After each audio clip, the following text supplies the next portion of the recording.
Hello. என்னம்மா இவ்வளவு late ஆச்சு, நீ எங்கேமா இருக்க? அம்மா இப்பதாம்மா ஒர்க் முடிஞ்சு. சாரிம்மா, ரொம்ப லேட் ஆயிடுச்சு. சரிம்மா, கொஞ்சம் பார்த்து வாமா.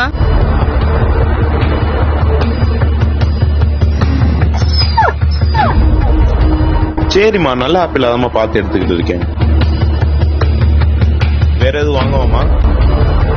ஹே ரம்யா, என்னாச்சு? ஏன் இப்படி ஓடிட்டு இருக்க? அது ஒண்ணும் இல்ல, என்னை யாரும் துரத்திட்டு வந்த மாதிரி இருந்துச்சு, அதான். சோ இந்த மாதிரி சிச்சுவேஷன் உங்களுக்கு வந்தா இனிமே பயப்படாதீங்க. உங்க போனை 3 தடவை இப்படி ஷேக் பண்ணா போதும், போலீஸ் கண்ட்ரோல் ரூமுக்கு சிக்னல் போயிடும். சோ தமிழ்நாடு கவர்மெண்ட் காவல் உதவி ஆப் கொண்டு வந்திருக்காங்க. ஃபர்ஸ்ட் நீங்க இதுல எல்லாமே ரெஜிஸ்டர் பண்ணிட்டீங்க அப்படின்னா இதுல முக்கியமான ஆப்ஷன்ஸ் இருக்கு. அதுல ஃபர்ஸ்ட் ஷேக் ட்ரிகர். நீங்க ஒரு சீரியஸான சிச்சுவேஷன்ல உங்க போனை 3 டைம்ஸ் ஷேக் பண்ணா போதும், உங்க கேமரா 15 செகண்ட்ஸ் ஆன் ஆயிரும். அதுல உங்க சிச்சுவேஷன் என்னன்னு பார்த்துட்டு போலீஸ் உங்களோட லொகேஷன் வந்துருவாங்க. உங்க டேட்டா ஜிபிஎஸ் ஆன் பண்ணலனா கூட பரவாயில்ல, இந்த எமர்ஜென்சி பட்டன் ஆன் பண்ணுங்க, போலீஸ் உங்களுக்கு கால் பண்ணுவாங்க. அண்ட் முக்கியமா 112 100 101 இந்த 3 நம்பருமே இருக்கும், நீங்களுமே அதை கால் பண்ணிக்கலாம். இதுல உமன்ஸ், சின்ன பசங்க, வயசானவங்க இவங்களுக்காகவே மொபைல் கம்ப்ளைண்ட்ஸ் ஆப்ஷன்ஸ் கொண்டு வந்திருக்காங்க. சோ இவ்வளவு யூஸ்ஃபுல்லான காவல் உதவி ஆப்பை இப்பவே டவுன்லோட் பண்ணிக்கோங்க. அண்ட் இந்த வீடியோவை எல்லாத்துக்கும் ஷேர் பண்ணி விட்டுருங்க.